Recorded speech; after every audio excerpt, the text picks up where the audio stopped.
Welcome back to the Mediocre Alaskan Podcast. It would be difficult to find a more authoritative source on elk hunting than my guest today, Corey Jacobsen. Thanks for being on here, man. Yeah, thanks for having me, Jeff.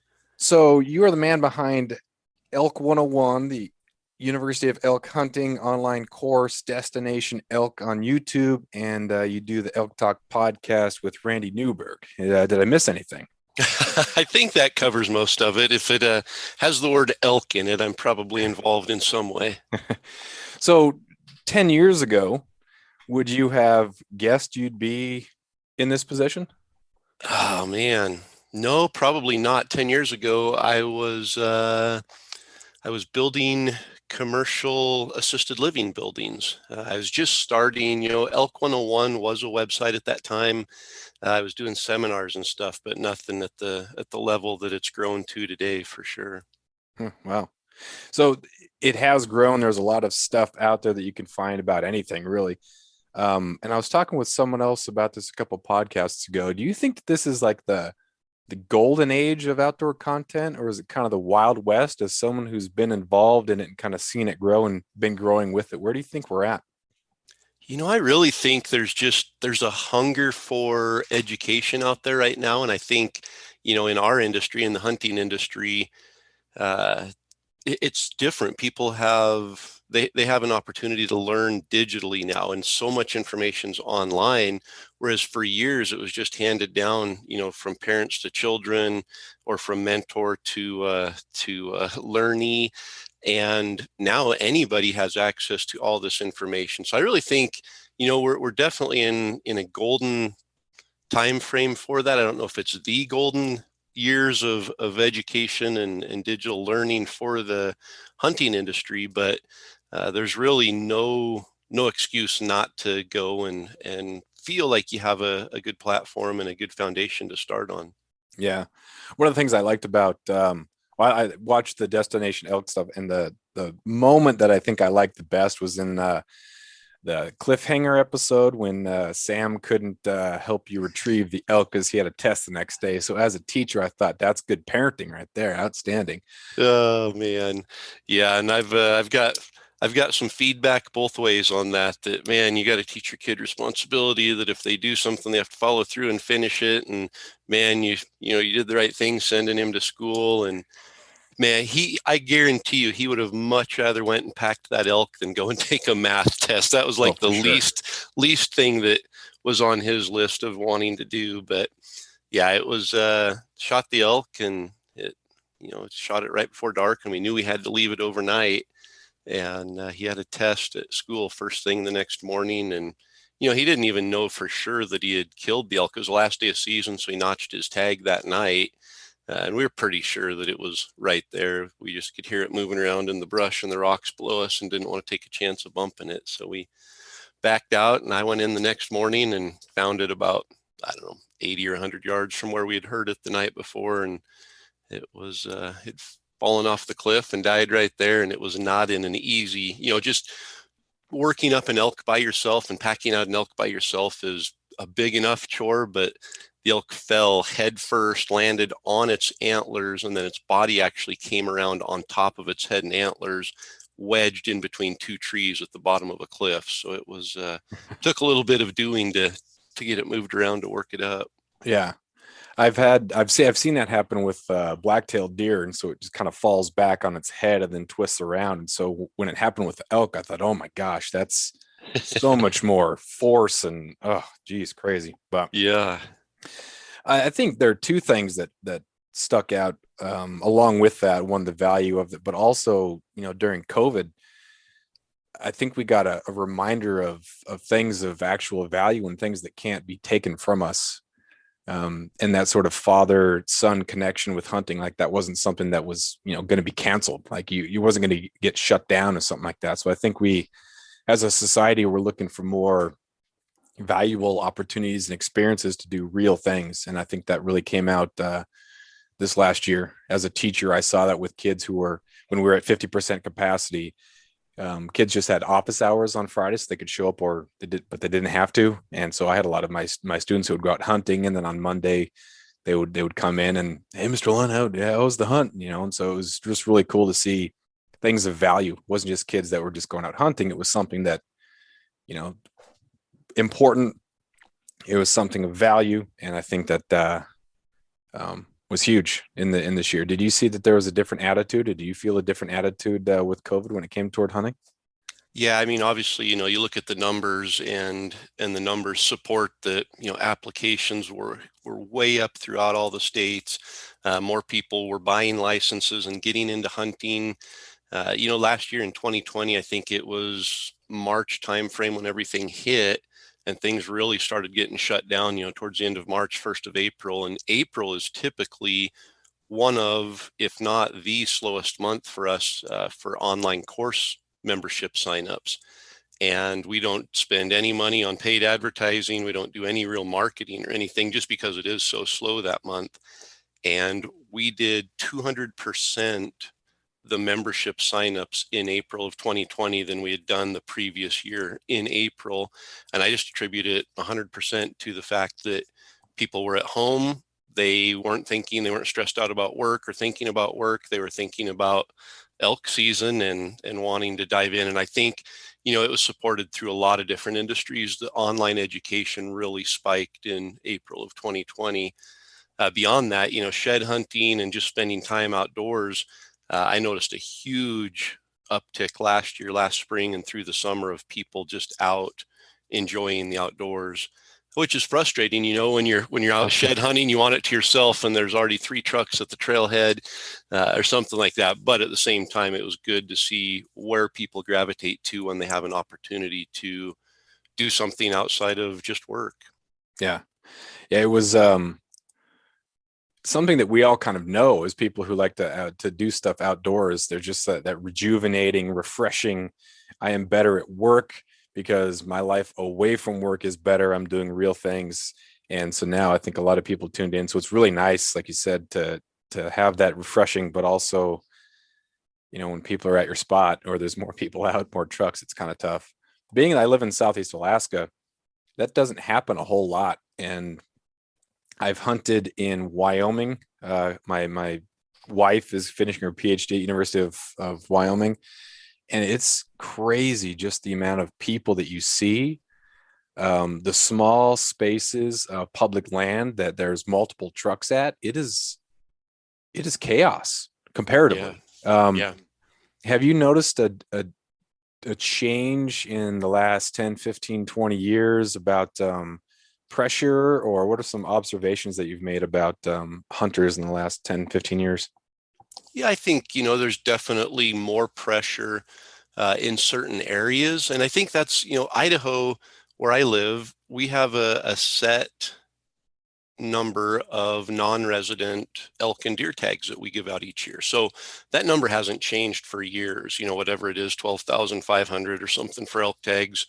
I'm just pulling that out of the ear because I don't really know what it is, but that number hasn't changed. So the number of non-resident hunters hunting the state of Idaho uh, hasn't changed. It can't. It's capped. But resident hunters have started complaining the last 5 years that it's just overrun with non-residents. There's non-residents everywhere. We need to limit the number of non-residents.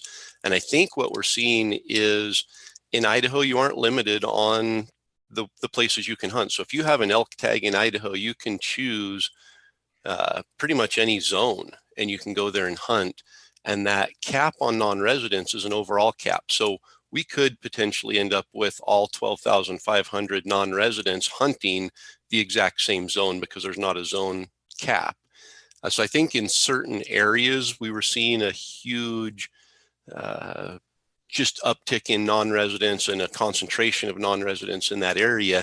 And I think that led a lot of residents to believe that there were more non-residents hunting Idaho, which actually the Fish and Game this year did cap the non-resident tags by zone. So they reduced the number of total tags for elk and deer for non-residents and then made them choose a zone to hunt and capped each zone. So once the tags for that zone were gone, they had to pick another zone, and it went really quickly. All of the good tags were picked up within the first 10 or 15 minutes of them opening it up on the first come, first serve.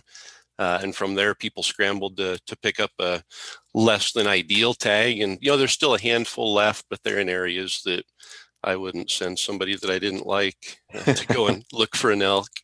Yeah. So how does that impact where you go then? If there, I mean, does your extensive knowledge of the area, supersede any sort of, or make you feel totally comfortable with where you're going? Or are you just better at hunting the same areas as people? How does the increased number or the perception or impact where you are going to go to hunt? Yeah, and the area that we do hunt is one that's fairly popular and did get a lot of non-resident traffic. So I think the cap is going to help that this year. I think the benefit for me is I've been hunting the same area for 25 years, and so outside of this zone in Idaho, I've never got an elk tag in Idaho for anywhere else. So have a lot of familiarity with it. I live, in the zone, and so I know, I'm spending time throughout the year there. But with that being said, we're changing areas this year, and a lot of it has to do with that non-resident cap. Looking at areas, okay, there's only so many non-residents are going to be here. It's an area that I've never been to, but looking at statistics, and I look at all statistics: population, uh, demographics, bull to cow ratio, hunting pressure, the number of tags, the harvest percentage, uh, the percentage of mature bulls, just everything there. And I actually weight each of those factors, and then I make a spreadsheet and dump everything into that and spit out the units. And my unit that we've been hunting for 25 years is like number 45 out of 70 units in Idaho. So it's not a good unit, when you look at statistics and you look at what's important. So we actually went through and did that, and I didn't pick the top 3 or 4 units because I think other people probably do similar and can see through the statistics. But about 5 or 10 down on the list, just looking at success rates and bull to cow ratios and all of the important statistics, it's at least twice as good as the unit we've been hunting. So I'm excited to go somewhere brand new, excited to hunt in an area that statistically should be considerably better. There's more elk, there's fewer hunters, so pretty excited to try something new. So how is the fact that you have an entrepreneurial spirit and then part of it is going to be for the show, how does that impact your choices? Because there was a point when you were just hunting and it was just about the hunt, but now it's also about the show. How is that transition when you were going from just a hunter to now, hey, I'm going to make something out of this? How has that changed? I don't think it really has. And definitely, I personally do feel some pressure to be successful because we are, putting ourselves out there on the World Wide Web. But with that being said, we haven't changed the way we hunt at all. I haven't changed my standards, for good or for bad. The size of the animals that I shoot, I haven't become a trophy hunter by any means. We although we do feel the pressure, it doesn't lead to making poor decisions, anything like that. So really, there's an added headache of having a cameraman, and I love our cameraman John, but just having one extra guy there and him having to move around to get the shot, and just the things that go along with that, and then some of the extra stuff. When we sit down in the woods in the middle of the day to take a nap or something, sometimes we don't get the nap. Sometimes we have to get B-roll or we have to do an interview. So there's little things like that that have added some uh, headache or just extra responsibility to what we do.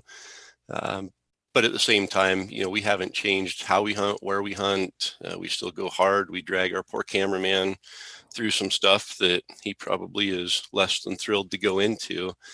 But we still, and it's being that my business is in elk and elk hunting, it does take a couple days to remind myself, hey, we're no longer working. This is what we do for fun. Enjoy this. Don't just go from point A to point B and forget about everything in between. It takes me a couple days to just decompress, get away from the cell phone and some of those stresses, and really dive into it and enjoy it, which I think for a lot of people, whether they're in the hunting industry or not, I think it does take a few days to just kind of reset and realize where you are and that the stresses can wait till you get back. Yeah. After years of fine print contracts and getting ripped off by big wireless providers, if we've learned anything, it's that there's always a catch. So when I first heard that Mint Mobile offers premium wireless starting at just $15 a month, I thought, what's the catch? But after talking to them and using their service, it all made sense. There isn't one. Mint Mobile's secret sauce is that they're the first company to sell wireless service online only. They cut out the cost of retail stores and pass those sweet savings directly to you. For anyone who hates their phone bill, Mint Mobile offers premium wireless for just $15 a month. I was hesitant about having to get a new phone and a new phone number, but with Mint, you can use your own phone with any Mint Mobile plan and keep your same phone and your same phone number along with all of your existing contacts. Mint Mobile gives you the best rate whether you're buying for one or for a family, and at Mint, families start at 2 lines. All plans come with unlimited talk and text plus high-speed data delivered on the nation's largest 5G network. Switch to Mint Mobile and get premium wireless service starting at just $15 a month. To get your new wireless plan for just $15 a month and to get the plan shipped to your door for free, go to mintmobile.com/waypoint. That is mintmobile.com/waypoint. Cut your wireless bill to $15 a month at mintmobile.com/waypoint. I think one of the things that is, at least that I like a lot from it, is that it seems like you on camera is very similar to how you would, or I would imagine you to be off camera. There seems to be this authentic or authenticity that's not always present in some of the other outdoor content. It's just become about how can I market myself and what about my show? What can be my thing that I then market to get more viewers and visitors? So it's cool to see just I'm going to do what I'm going to do. Super even keel. You're not a guy who's going to get super excited, but that makes any sort of like laughter or smile, things like that kind of amplify more. So I think I really appreciate the authenticity that comes with it. Do you ever feel that you kind of get caught up in the showman type stuff and you have to reel yourself back in? No, and I appreciate you saying that, because that's one thing that I do feel is important. And I've noticed it from the time when outdoor TV became popular, 15, 20 years ago, whatever it was, that, from a sponsorship partner standpoint, there were a lot of people that would jump from product to product to product every year because they had a bill they had to pay. It was expensive to be on outdoor TV. And I don't know of hardly anyone that was on outdoor TV to make a profit. Almost everyone either was selling a product, so they're using it as a marketing tool, which is fine, and that's great. But I think the vast majority of them were just using it to stroke their ego. Yeah. And you can see right through that. I mean, you really can. When every sentence is about them, when everything is about their accomplishments, when they have to use numbers to validate what they've done, whether it's shot distance, whether it's number of animals killed, whether it's score, I think that the average hunter just sees through that and honestly is kind of turned off by it. So that, from my partner standpoint, I don't switch partners. I find the gear that works. And if there's an opportunity that's beneficial for us to partner on the business standpoint, great. If not, I'm going to go to Sportsman's Warehouse or wherever and buy the product and go and use it hunting. So from that standpoint, I don't feel like I have to promote anything. I don't feel like I have to fake anything. If I'm using it, it's because I love it and it just comes natural. As far as my personality, I'm probably more introverted than even what I seem on camera, which, like you said, I don't express a lot of emotion, but I'm probably like the duck, sitting on water, looks like I'm calm and collected, and inside I'm, running 100 miles an hour. But, I think a camera, if anything, brings out some of my personality that sometimes I might be more reserved and less likely to show in a public setting. One-on-one, I think, people that know me, and I'm comfortable being myself there. I think when I get around a bigger group, I'm less comfortable being myself and more reserved. I certainly don't change who I am or anything, but I think I'm more comfortable listening than talking in a group setting. So I think being on camera allows me to joke around more and do things that I might not maybe do in a bigger setting. So other than that, though, yeah, I mean, what you see is what you get. We aren't We aren't trying to be YouTube stars. We aren't trying to be influencers. We love hunting.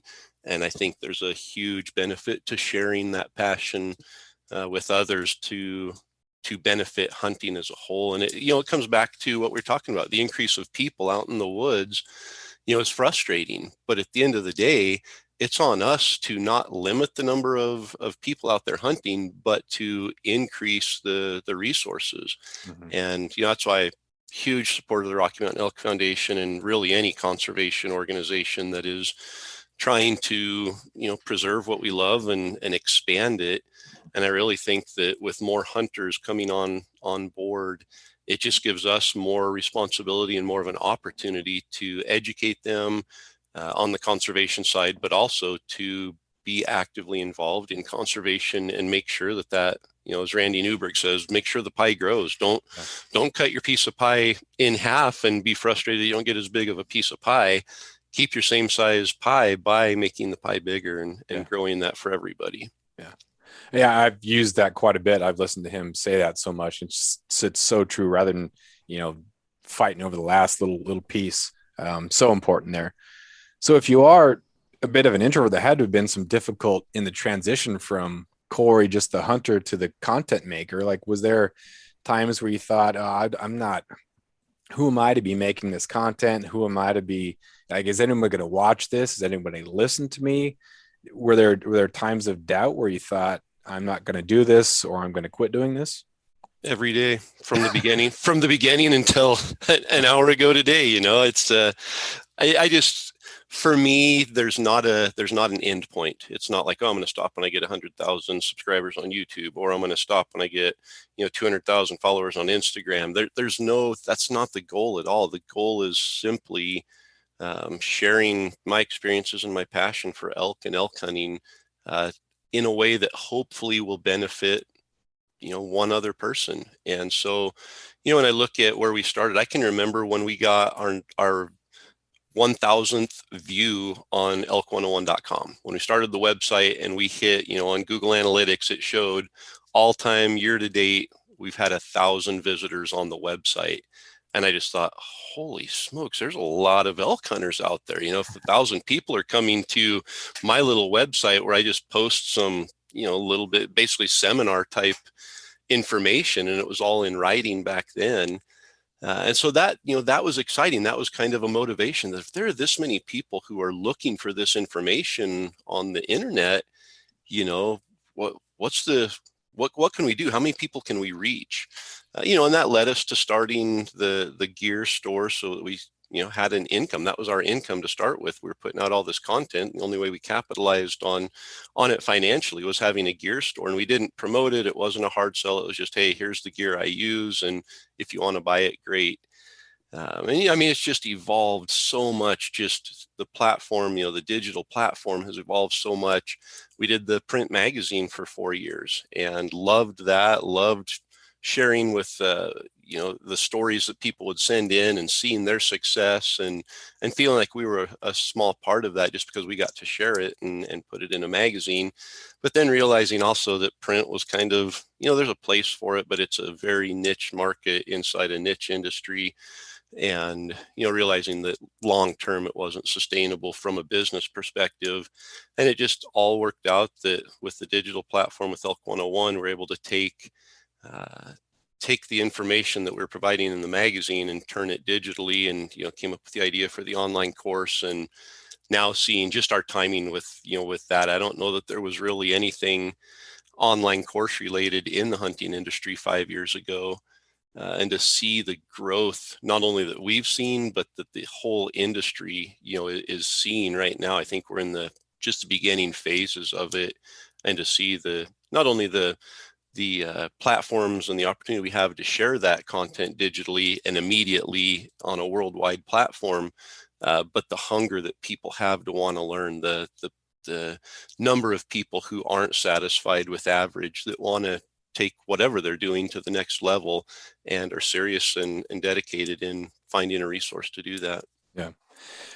One of the funny things about anytime you're educating anybody on anything is there's the difference between like knowledge and wisdom knowledge is just having these facts in your head, and then wisdom is knowing what to employ at a certain moment. And as I was going through the course, I was like, these are all like, it's kind of hypotheticals and whatnot, or this is what you should do, but you never know exactly. There's no one thing that's going to work every single time. Do you get feedback from people who are upset because they took the course and they have it on their phone and then they still like get an elk? Or how do you deal with people who are like, dude, I wanted answers. Like, why does this not work every single time?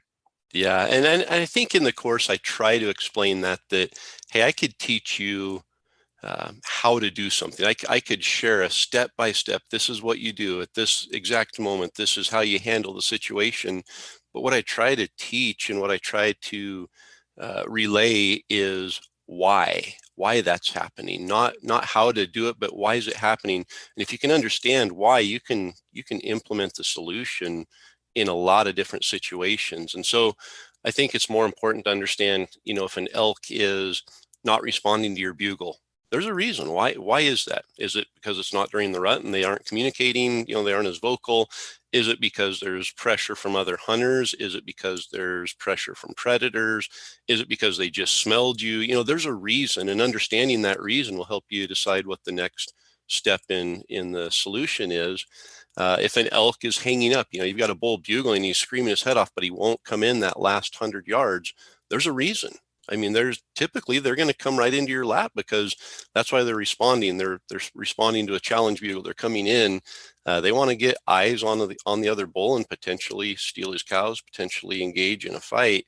And if they aren't doing that, there's a reason. Is it, because he has cows and won't leave his cows? Is it because you've bumped him? Is it because he's at a point where he can see where the calls are coming from and he doesn't see an elk and he's not coming any closer?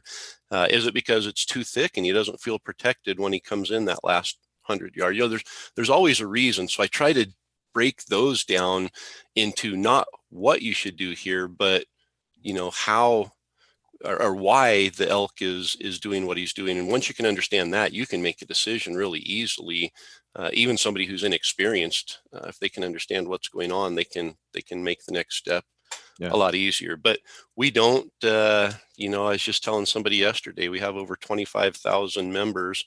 And I think we've only given like 4 or 5 refunds in the last 4.5 years for, people wanting their money back. So looking at those numbers, I mean, and I take it personally, those 4 or 5 people that have asked for a refund, it's like, gosh, what did we do? How did we fail them? Mm-hmm. What could we have done differently? And realistically, it just comes down to either, they don't want to spend the time going through the course and really take the time that it takes to go through it and garner what information is there. They've already got experience and they don't feel that anything in there is going to help them, or they're just just one of those people that doesn't appreciate value. Yeah, it's funny to look at comments and reviews. I don't trust comments and reviews very often at all, because half the time it's someone who's commenting on something that in a negative way because they used it wrong, and that kind of shows in their comment that this is user error. This isn't anything wrong with the product. So you get a 1 star, but it's your fault. I went through it, and the confidence thing is so huge because elk hunting is so different than hunting here in Alaska. Alpine deer, I'm going to head out tomorrow. I'm going to hike up a mountain, and I'm just going to wait for something to kind of come out, and that's just kind of the program. So I've never gotten an elk, but hunting with my wife, it's just so different. And so I just try to apply something to get some level of confidence. So we wanted to go into this little wallow area that we e-scouted. And so we went, I was like, hey, we got to walk like a mile down from where we want to be. And let's just practice kind of running parallel up to it, pay attention to the thermals, and then let's just approach the wallow to put up the game cam like we would if we were hunting. And as we were making our way to it, we jumped an elk. And I thought, oh man, like that was like a practice for it. Like we did everything right. We may have been totally lucky. I mean, the thing may have had a cold or something and couldn't smell or something, but just that little bit of confidence because paying attention to that little thing. And so Alaska deer hunter guy might have some confidence hunting with his wife down for elk. And that was really cool to get that confidence. How important do you think that is in continuing something, and how much would you encourage people who subscribe to just do something right, go through the program, get that confidence, because you're going to be better? Yeah, and I mean, confidence is everything, and it doesn't matter what you're doing. You've got to have confidence, and confidence is completely different than ego. It's not, hey, I'm the best out there. I know nobody's as good as me. That's ego. That's you comparing yourself to everybody else. Confidence is you have a job to do. You're focused on that job, and you go and you know you can perform it at the best of your abilities. And I think that's so critical in every aspect of life, but especially in elk hunting, that if you're confident that you're going to be in an area where there's elk, if you're confident that your physical conditioning is going to allow you to chase the elk wherever they might go or wherever they might be, if you're confident in your shooting abilities, if you're confident in your calling abilities, you're going to be more aggressive, you're going to have a much better calling experience. All these things really add up to success. And so it's not about, reading something and saying, okay, I understand all this, I'm confident, I'm going to go out and do it. Like you said, it takes practice. The understanding, the education side of it is the first step, but it doesn't go straight from there to success. You still have to practice, you have to put in the work, then you have to go out in the field and perform and remember what you've learned and what you've practiced. And that's when success comes. And we've got a lot of, negative feedback from people saying, what you're doing in educating people and sharing all of this knowledge that's taken 35 years to gather is going to ruin hunting. Success rates are going to go up because everybody's going to know how to hunt. And I don't think so. I don't think it's going to change at all, because you look at just about anything, only 10% of the population actually has the motivation and the ethics, the work ethic to put in the hard work that's required to succeed in anything, business, marriage, work, school, whatever it is. And I think that's why we see 10% so often in, hunting success rates, in small business startup success rates, and all of these things. It's not because the people who work hard, 90% of them are going to fail. It's when you take the whole group as a whole, 90% of them just aren't willing to put in the work to achieve success, consistent success. And so I really think that's why success rates are where they are. The people who are going to take the course and be successful, they would have eventually been successful anyway. All we're doing is shortening that learning curve for them so that they can go out and put their boots on the ground and taste success a little quicker. Yeah. As a teacher, I see that all the time with freshmen. I just want to sit down the kid and say, hey, this is where this leads. I know I've been teaching for a while. Please don't, right? Just let me save you some time and some stress. But then, you just hope that when you have them again as a senior, they kind of maybe took their route. Now they're back on track. But yeah, it's so true. And it's really pretty sad that, I don't think that I'm, one of those just top whatever, but just that simple follow through, whether it be doing a podcast, whether it be, setting up game cameras, to do those little things that just seem so obvious. And you would think that more people would do it, but we just get hung up on distractions. And that's kind of too bad. Do you think it's getting worse?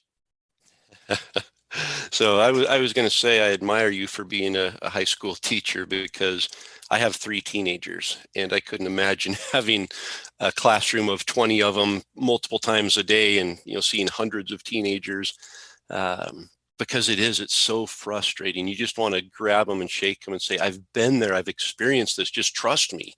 Yeah. But, I think at the same time, and maybe even more importantly, we all learned by experience. I don't think very many of us were the kind that just blindly trusted our parents or our mentors or our teachers and said, okay, if they're saying I need to do that, I'm going to do it. I think we're all little kids. Even still, we have to touch the hot stove to get burned and realize, hey, that's hot, you shouldn't do it.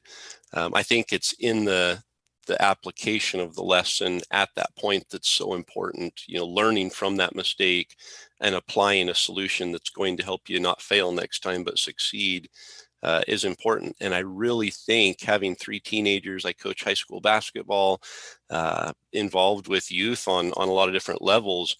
And I do see a huge trend towards, being entitled, that I shouldn't have to work for something if I want it. I should just be able to get it.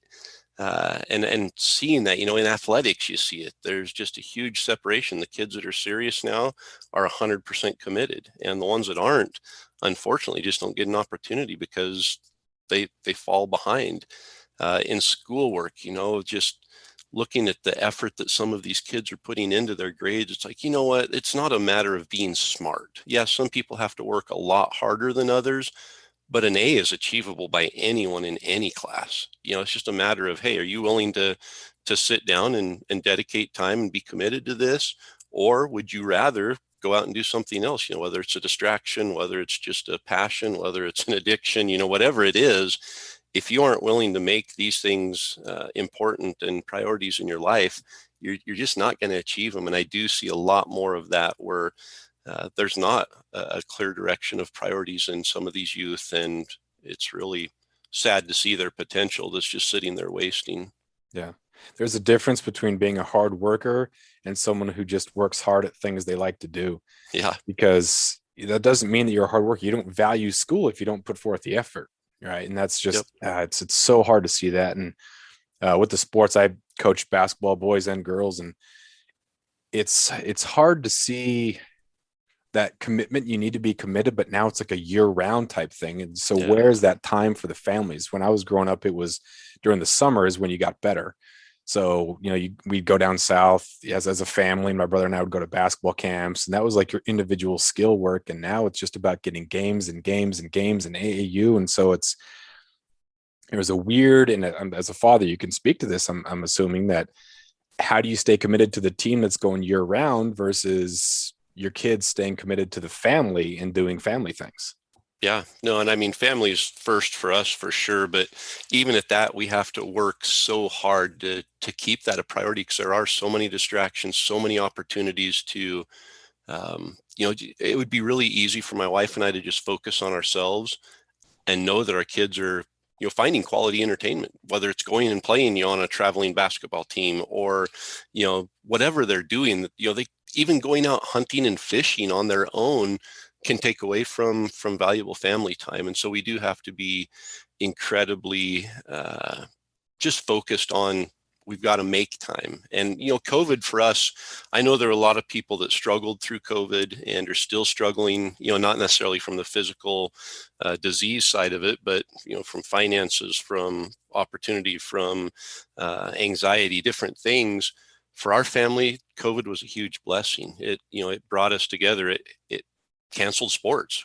Our kids had nowhere to go. They couldn't hang out with friends. They were stuck at home, which gave us opportunities to go on backpacking trips and camping trips and hunting trips that we would have never got otherwise, because of school, because of athletics, because of their involvement in other things. So, it helped us, and it also helped us realign and reset that, hey, maybe we were getting a little out of control and doing a little too much. Maybe we need to cut that back a little bit.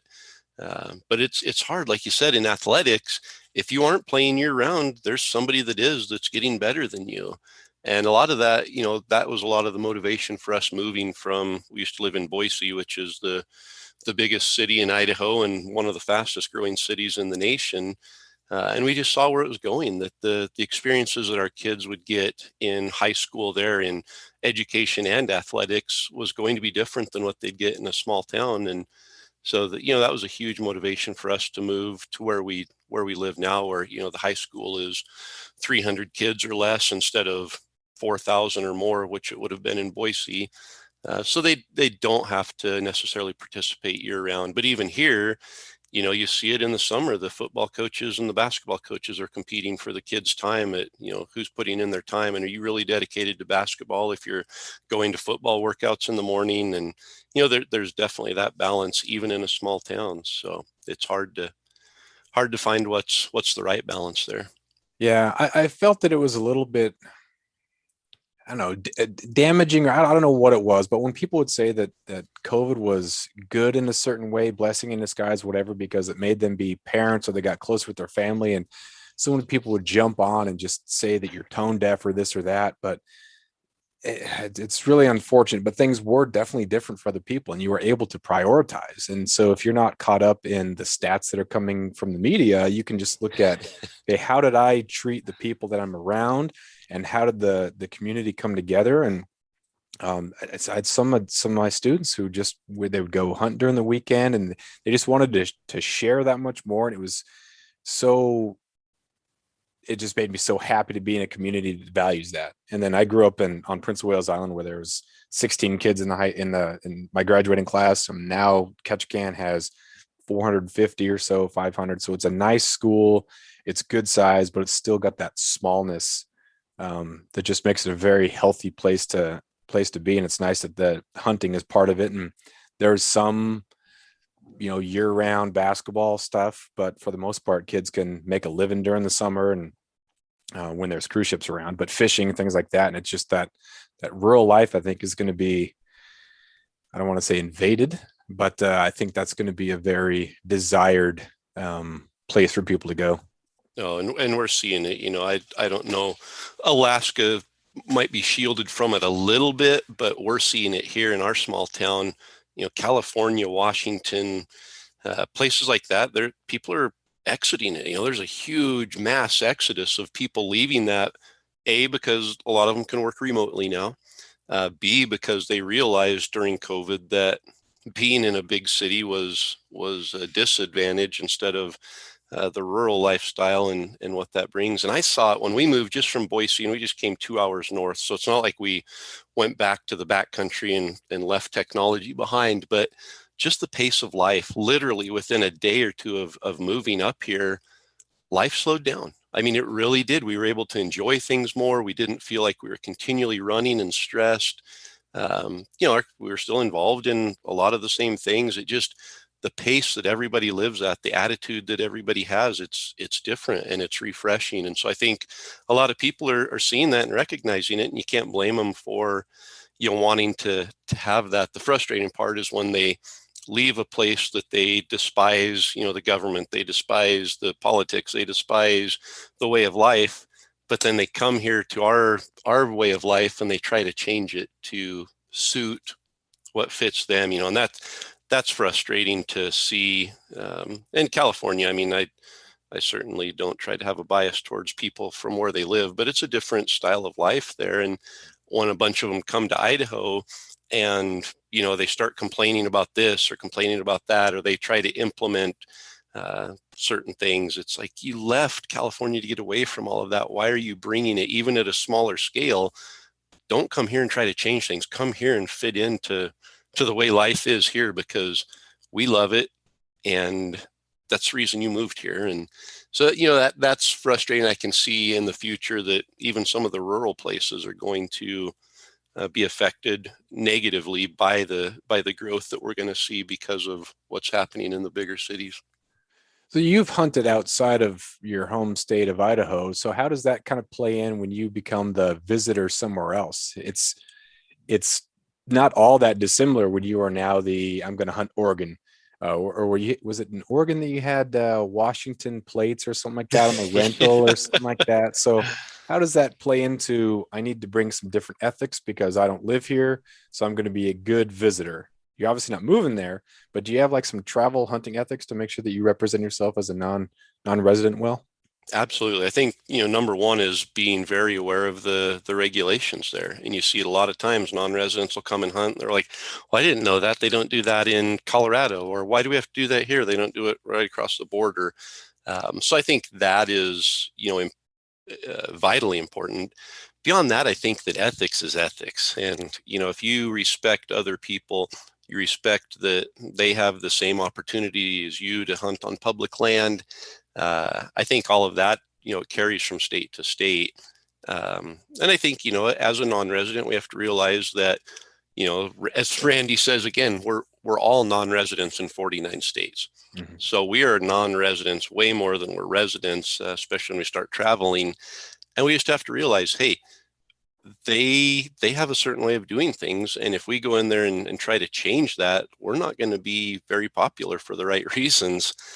So it's important to understand some of that and to go into those areas with that understanding and, try to fit in rather than trying to change things. And yeah, when we were in Oregon, we're from Idaho. We went to Oregon to hunt Roosevelt elk on the coast, and we got a rental vehicle to to hunt over there, and the rental vehicle had Washington plates. And so we parked at a gate. We were the first ones there on, I forget, it was a Friday morning or something. And, just like normal, we parked and took off hiking up in there and came back, and somebody showed up after us and was frustrated that they weren't the first ones there. They didn't have the area to themselves. And so they left a note on the truck and said, go back to Washington. And, it was just frustration on their part. But they used the non-resident thing as the dividing factor of why they shouldn't have been there. And people from Washington, from Idaho, from anywhere have just as much right to be there as long as they pay the elevated price to play the game. And I think as residents, we need to appreciate that a little more. And as non-residents, need to be aware that, residents are a little bit more touchy to their backyard when we come and enjoy it with them. Going back to Randy and traveling, has he not invited you up for a black bear hunt or a deer hunt? And to get to Petersburg, he flies over a pretty good island with some elk hunting on it. Why have you not made it up to Alaska yet? So I am coming to Alaska in 2 days to spend a week fishing with my family. So it'll be our family's first trip up there. I've been there once in like 2005. I went up and caribou hunted. And then I will be coming back to Alaska a little later this fall for my first experience of hunting elk in Alaska. Did you draw the Edelin hunt?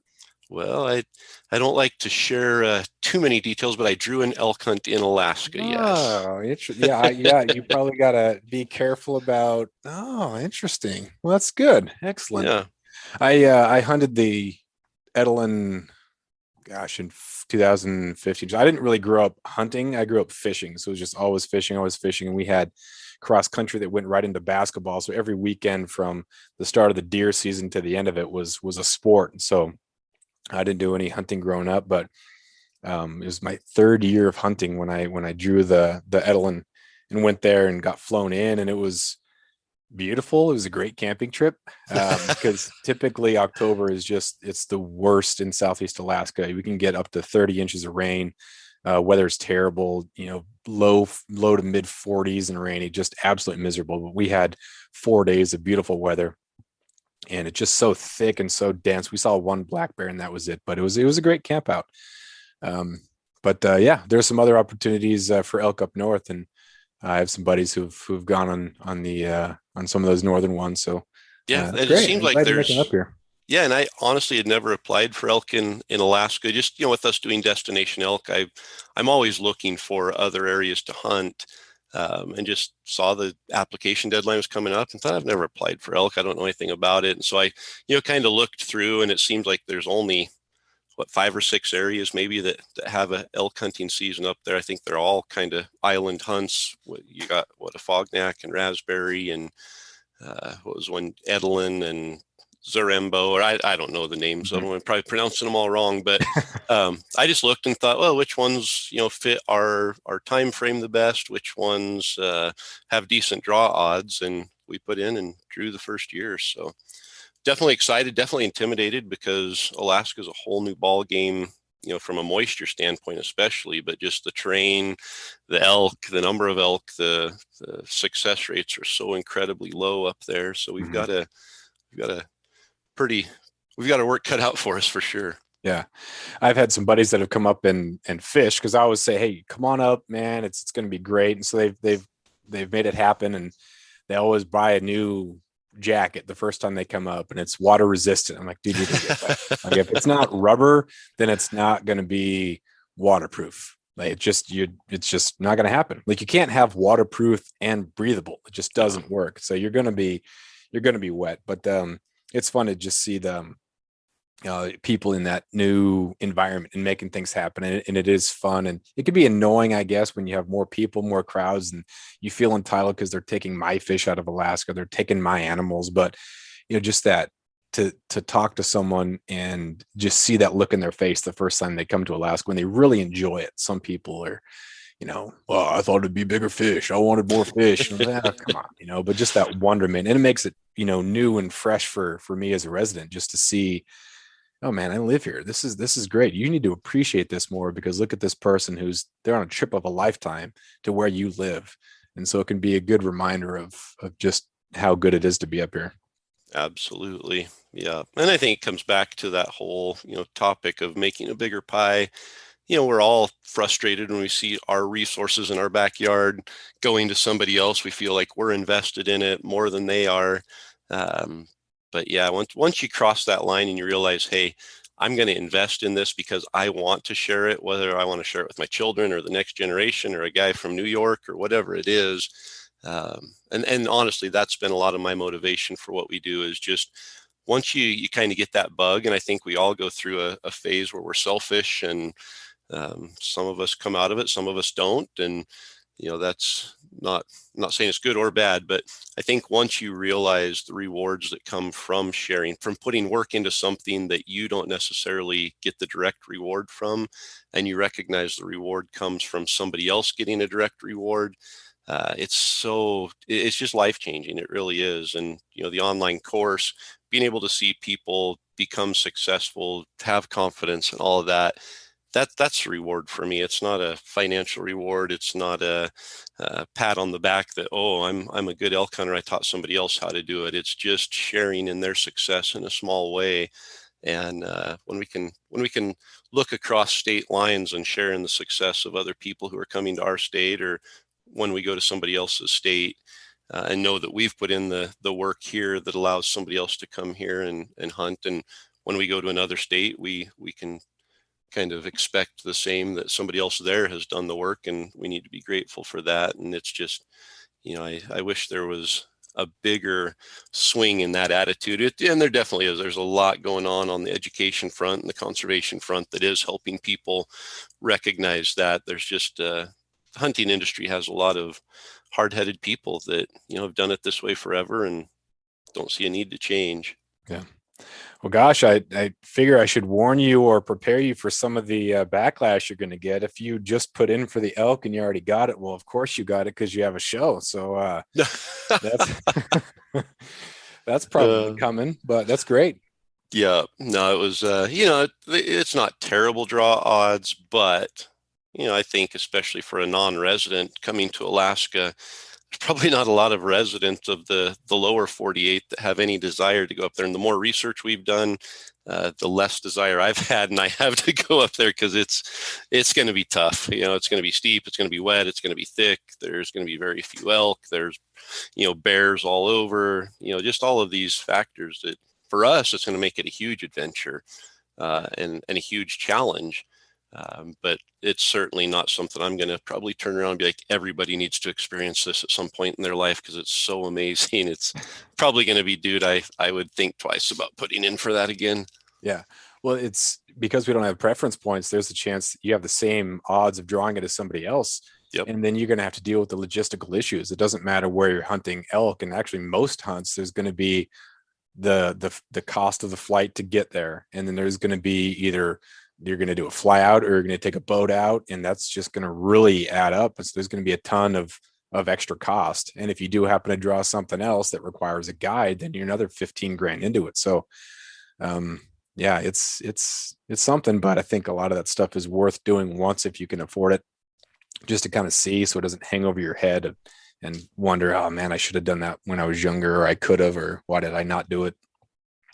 Yeah. Yeah. And I think the thing we're noticing now is, say there's 50 tags for a hunt there. It's not like Idaho where there's roads everywhere, where there's logging roads and you can just drive out and get away from people and hike in and get away from people. There's only a limited number of access points, whether it's by boat or by plane.